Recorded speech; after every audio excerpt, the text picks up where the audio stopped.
इसलिए मार्केट के सभी बड़े एक्सपर्ट्स अपनी बात कहने के लिए चुनते हैं सबसे असरदार और पावरफुल प्लेटफॉर्म। ये पहुंचाता है उनकी बात सबसे ज्यादा दर्शकों तक। बिजनेस न्यूज में सबसे बड़ा नाम, CNBC आवाज, देश का नंबर 1 बिजनेस चैनल। कहने सुनने में तो बड़ा अच्छा लगता है कि कंज्यूमर इज किंग, लेकिन अगर आपने कोई प्रोडक्ट खरीदा है या सर्विस ली है और आप प्रोडक्ट या सर्विस से हैं नाखुश, तो हम लड़ेंगे आपके हक के लिए और दिलाएंगे आपको इंसाफ। पहरेदार, कंज्यूमर और कंपनी को जोड़ने वाला सबसे बड़ा platform.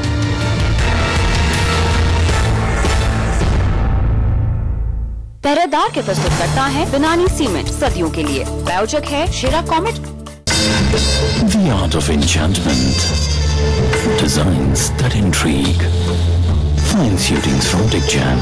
It's who you are. ये है नेटवर्क 18 और आप देख रहे हैं CNBC आवाज।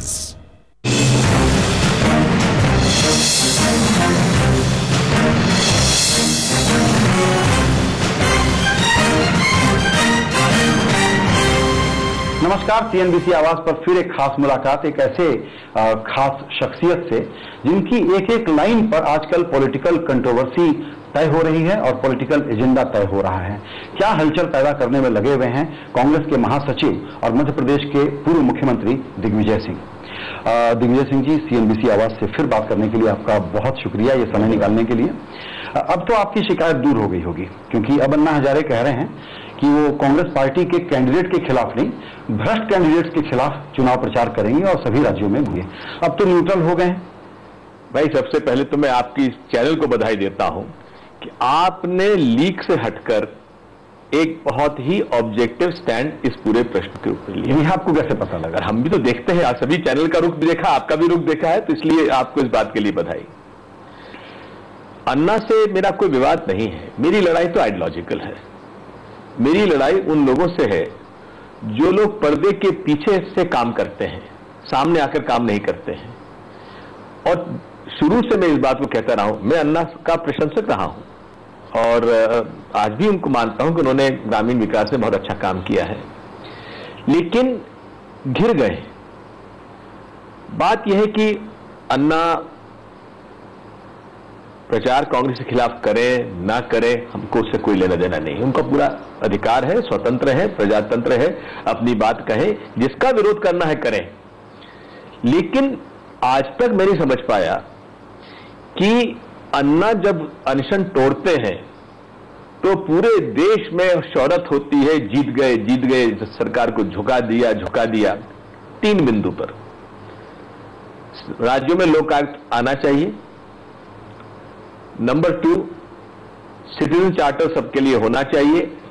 नंबर 3, केंद्र सरकार के सभी अधिकारी कर्मचारी 50 लाख लोग इसके अंदर शामिल होना चाहिए। 3 बिंदु का ही उन्होंने मांग की थी, तीनों बिंदुओं को दोनों सदनों ने मान लिया। जीत हो गई अन्ना की। उसके बाद से लेकर और हिसार उपचुनाव तक कांग्रेस ने ऐसा क्या पाप कर दिया जिसकी वजह से केजरीवाल जी और अन्ना हजारे जी ने कांग्रेस को हराव का मुहिम चला दी। बात वही है कि अरविंद केजरीवाल जी की महत्वाकांक्षाएं हैं, किरण बेदी जी की महत्वाकांक्षाएं हैं, प्रशांत भूषण जी की महत्वाकांक्षाएं हैं। कपिल सिब्बल के खिलाफ चुनाव लड़ेंगे। अब जहां लड़ना है लड़े, हमें कोई आपत्ति नहीं है। लड़े, बिल्कुल उनका अधिकार है, लड़ना चाहिए उनको, हमको उसमें आपत्ति नहीं है। फिर ये मत कहिए कि हम पॉलिटिकल नहीं हैं। आप ये कह रहे हैं कि आप मान लीजिए कि आप इलेक्टोरल पॉलिटिक्स में एक रोल प्ले कर रहे हैं और आप लोग कोई जन आंदोलन नहीं चला रहे हैं, ये तो बात बिल्कुल ठीक है। लेकिन सर, आप जो कह रहे हैं कि पर्दे के पीछे RSS पर आपका हमला है, ये कोई नई बात नहीं है। जेपी के मूवमेंट का वो ज्वार देख करके इन्होंने उसको इस्तेमाल किया, VP सिंह के पीछे ये लगे, ये तो आप लोगों को पहले से मालूम है। मुझे शिकायत ये है, मुझे दिक्कत ये है कि आप लोगों ने इसको एंटिसिपेट नहीं किया था मई से जब अन्ना हजारे आंदोलन पर उतरे कि ये तो इलेक्टोरल पॉलिटिक्स की तरफ जा रही है बात, और आप लोग उसको काउंटर करने में विफल रहे। बात बहुत हद तक आपकी सही है और मैं तो शुरुआत से इस बात को कह रहा हूं कि इसके पीछे plan A, plan B, plan C है। ये जब से आतंकवादी गतिविधियों में संघ के कुछ कार्यकर्ता पकड़े गए हैं, तब से ये बेहद घबराए हुए थे और इसीलिए ध्यान बांटने के लिए उन्होंने ये अब प्रयास किया है। और इसकी मीटिंग हुई है विवेकानंद ट्रस्ट के कार्यालय में, जो कि बीजेपी का थिंक टैंक है।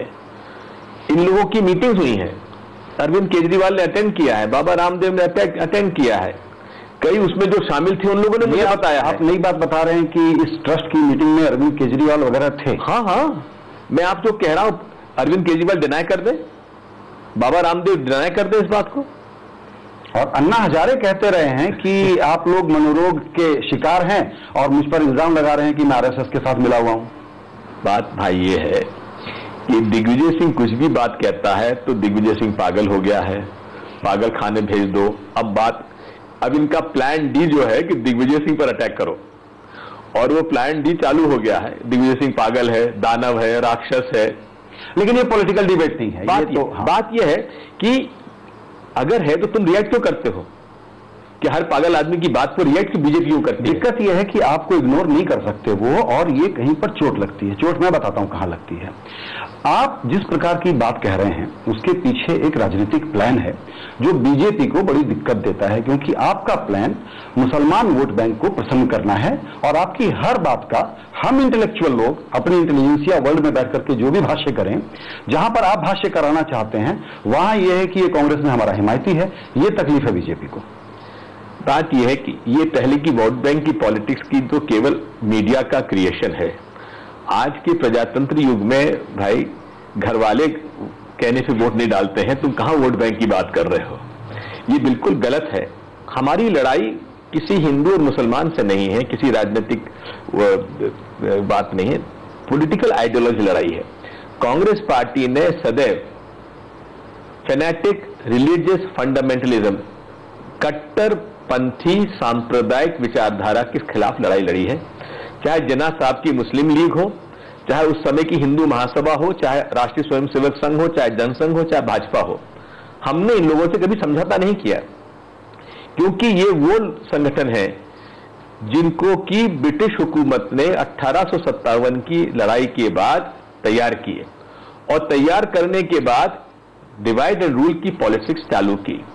जमीयत इस्लामी का गठन उसी समय हुआ था, कुछ वर्षों का अंतर है, जब आरएसएस का हुआ। जमीयत इस्लामी को ये बधाई देता हूं यहां के मुसलमानों को मैं, उन्होंने जमीयत इस्लामी को ज्यादा तरजीह नहीं दी, जमीयत उलमा को दी। पाकिस्तान ने जमीयत इस्लामी को दी तो आप देख लीजिए हालत क्या हो गई है। इसलिए संघ जो है ये विचारधारा है, कट्टरपंथी विचारधारा है, जो इस देश में के लिए संभव नहीं है।